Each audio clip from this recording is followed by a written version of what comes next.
What's up, guys? Rich here. So today we want to do something a little bit different.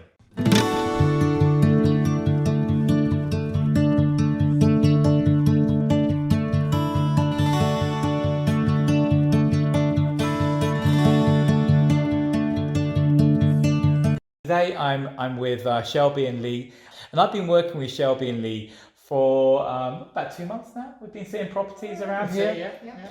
So we've seen maybe 25 properties in that time. A few. We've seen a few properties in that time, and we've been out and about. We've seen quite a few properties, guys, and I want to show you in this video the process of buying a property here in Mexico. They found a property that they would like to buy. If I can give the people a little bit of a back history, big backstory here, we found something that really fits, a nice duplex just outside of Chapala, here at Lake Chapala in Mexico. We've just got the counter offer back. Right. So we want to show you what we talk about when we get a counter back, and to give you an idea of maybe ideas of what you can do if you're also buying real estate here in Mexico or anywhere else. So welcome back. Thanks, Rich. Thanks. Don't look so nervous. We're feeling emotional today. So listen, cheers. This is going to be a very relaxed video, okay. So we've all got a cup of coffee. And it's good coffee. Thanks for making the coffee, Lee. Let's begin.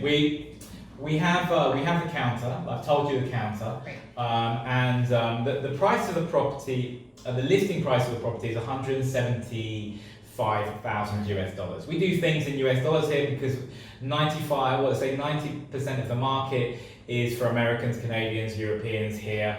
So that's one of the main reasons we do everything in US dollars. So the listing price was 175. We put an offer in. Or do you want to tell the people what we put in as an offer? We put a starting offer in at 155.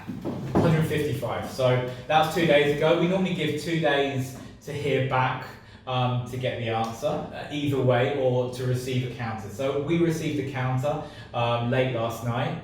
That's why we're sitting here first thing in the morning to discuss what is the next stage. And we got a counter back for, do you want to tell people what we got the counter back for? The counter was back at 165. 165, so $10,000 less from the listing price. Right. But we put in an offer for $20,000 less from the listing price to test the water. Right, and we kind of have a ceiling, so now we're testing to see, are we going to be able to get it at our ceiling or not? So their ceiling, your ceiling was 160. 160 max. Right. Max. Okay. And we're thinking of possibly squeezing that a couple grand. Well, we're feeling everything. We're feeling nervous. Not even having residency paper here, not being sure if we want to live here, or do we want to rent this place out? Do we want to be landlords? This will take our nest egg, but is it a good investment? So there's a million variables going into this decision. And then of course, it's hard to not be emotional when you've saved up your money and then this is your nest egg and you're trying to make the best decision with the nest egg. And that it's just hard to put your emotions aside and not be anxious, nervous, scared. And I will add, this is more of an investment purchase as it is an emotional home purchase. We are trying to think of it more from a business point of view, and how can we maximize the money that we have and make more money for our future. Right. And I think we should mention that the area here during the busy season, that would be the Canadian winter, it's virtually impossible to rent a place here, and rentals can easily run $2,000-$3,000 US a month and more. So this would be one on the more affordable side of a rental too. So we just need to keep in mind the budget has to include money for putting in solar panels, water purification, fixing bathrooms, and replacing like kitchen cabinets and furnishing. So right. And I'm sure that people are curious as to what solar panels and solar hot water would be. And the price of that is really reasonable, fallen, mega in the last few years. The other thing that you also need to keep in mind when doing the budget is transfer taxes, and I know people forget about those closing costs too. In Canada or the States, there's always closing costs, so Absolutely. there is a transfer tax. There is a transfer tax, and normally that is, if we bundle the transfer tax, the federal tax, the cost of using a notary to do all the work and all that kind of stuff, it can be anywhere from around 2.5% to about 3.5% at this moment in time when you buy a property. And of course, it's the buyer's responsibility to pay that cost. Just something to keep in mind when you're doing your budgeting, that you need to think about all these things and save a little reserve of money for yourself. So I mean, this is the crunch time, guys. I mean, what do you? They haven't told me what they want to do, but I wanted to get them on camera to show that this is absolutely true moment to moment decision making, guys. So if I may ask, what do you want to do next? I think we've decided to put in the next offer. Yes. We had already decided previously. Right. We like this place, and our limit was 160, so I'm not going to lose it over $2,000, $2,500. Yeah. If they brought the offer back at say 170, we probably would have walked. But for $2,000, we'll put this in as our final offer and see what happens. Okay, great. So we're going to get on, write the contracts, and we'll be back in a while. I'll let you know what happens. Stay tuned. Stay tuned, guys. What's up, you guys? Rich here. We're back. And guess what? We got it. They got the house. Accepted, guys. So congratulations. Thank you.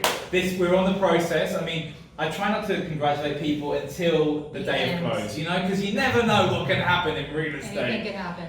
Anything can happen in real estate, and so I just want to. But we did have the home inspection.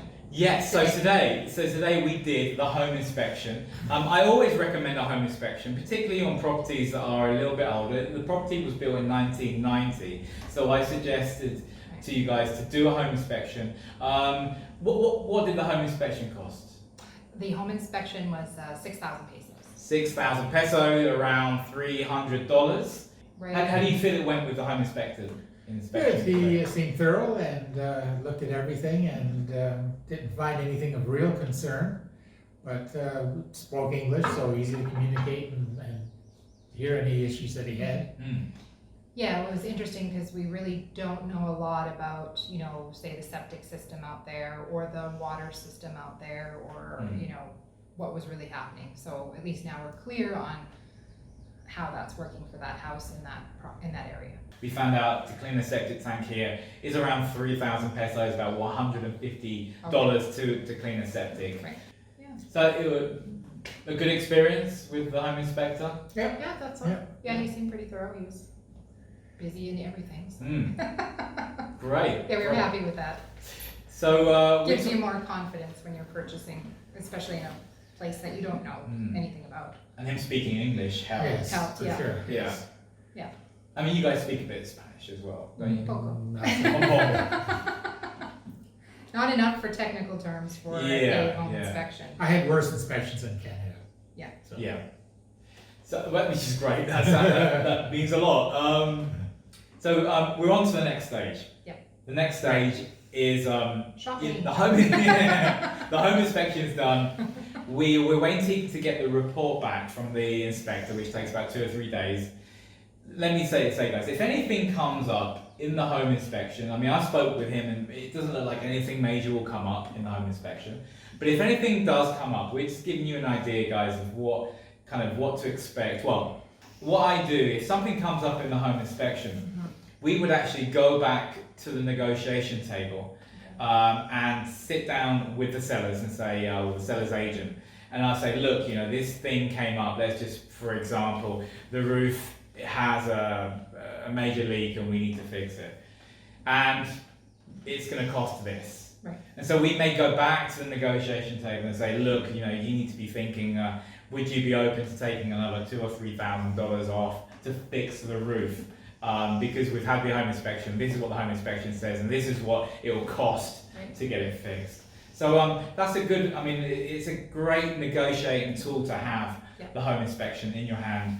So the next part is that Rich has been lovely and arranged for some people to meet us in the meantime so we can get quotes on what it would be to put in a water filtration system, what it would cost to put solar power on the roof, and what it would be to, you know, do some painting and some touch-ups here and there. So that's kind of nice. We'll know that before we finish the deal too, and we can start working on those things right away. Yeah. Before they even buy the property, they're going to know what these things are going to cost. Right. You know? Yeah, we've priced out a few things, but you never know who you're dealing with. So at least if you know someone and you know they've used them before, then you can have a bit more confidence that the work's going to be good and the price will be fair. Yeah. So they'll be sharing all the prices. I mean, through this process, guys, we're going to show you the house and we're going to show you before and after. So maybe a month or so when they've lived in the property, you'll see what it looks like. So stay tuned. There's going to be more videos on this little series of buying property here in Mexico with Shelby and Lee. So the closing, we will be closing on this property on the 11th of September. Right. So you'll be seeing a couple more of videos up to that point, and then after the close, we'll be explaining how everything went. And, so stay tuned, guys. So without further ado, thanks for watching, guys. Keep tuned. Remember to subscribe down below. Give us thumbs up, guys. Hasta luego, amigos. You totally missed that one. Okay, once again. Hasta luego, amigos.